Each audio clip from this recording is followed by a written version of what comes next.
This map of the continent of Aman shows a stark geographic divide.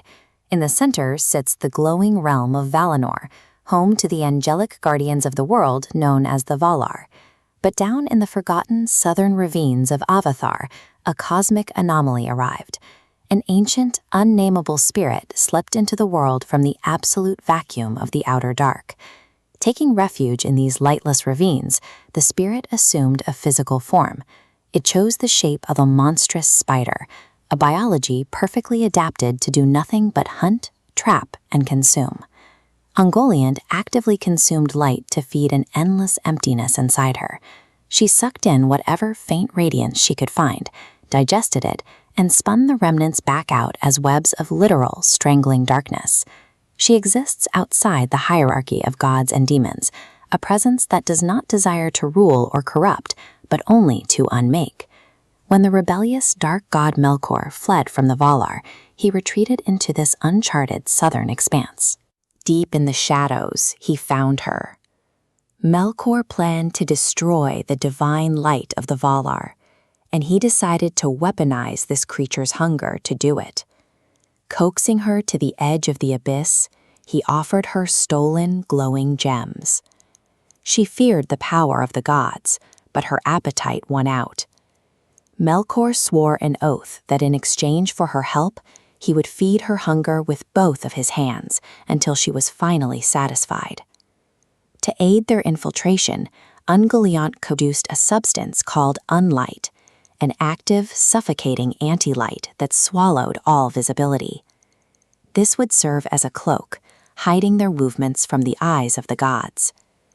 Melkor secured her help with promises of food, convinced that the greatest power in Arda could control a hunger that recognizes no master.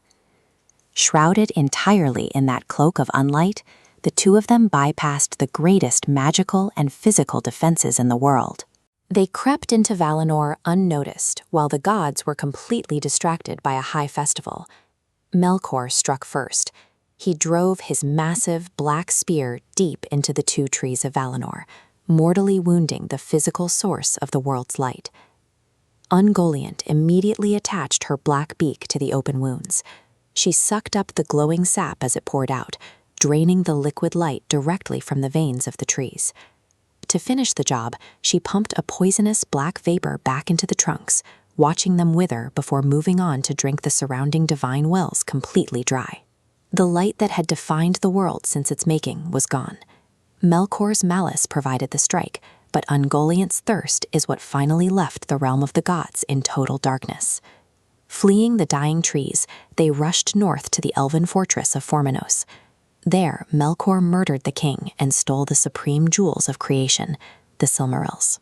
To keep her occupied during the heist, Melkor allowed Ungoliant to gorge herself on the elves' massive treasury of lesser gems. Looking at this scale diagram, you can see the immediate mathematical problem. Consuming the divine light of the trees and the gems caused her to swell into a bloated, hideous mass. Her power metric rapidly overtakes Melkor's.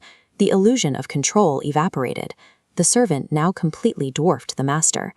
This map traces their escape route out of Valinor, across the northern grinding ice and down into a coastal region of Middle-earth known as Lameth. Here, Melkor stopped, deciding to break his promise and keep the Silmarils for himself. Ungoliant recognized the betrayal instantly. She turned on him, vomiting a thick, clinging web over the Dark God, attempting to strangle him for the jewels. Trapped and overpowered, the Dark Lord let out a scream of absolute, terrified agony. The cry was so loud and piercing that it permanently scarred the landscape, leaving an echo that would haunt the mountains of Lamoth forever. That scream actually saved his life. Deep underground in the nearby ruins, his ancient servants, the Balrogs, heard the cry. They burst to the surface as tempests of fire, driving Ungoliant away with whips of flame. A dark god of calculated malice had been brought to his knees by the sheer, unreasoning force of mindless hunger.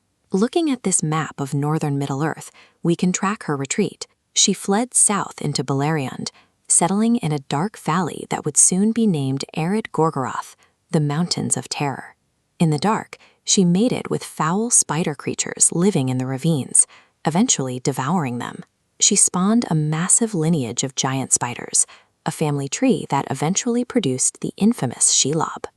She left those offspring behind to permanently infest the continent, retreating further down into the uncharted, forgotten south of the world, where she disappeared from the histories. Elven scholars recorded a grim theory about her final days. Driven mad by an emptiness she could no longer fill with stolen light or life, she ultimately devoured herself. A conqueror seeks only to rule over existence. This cold, silent absence of light sought only to consume it, serving no master but its own bottomless hunger.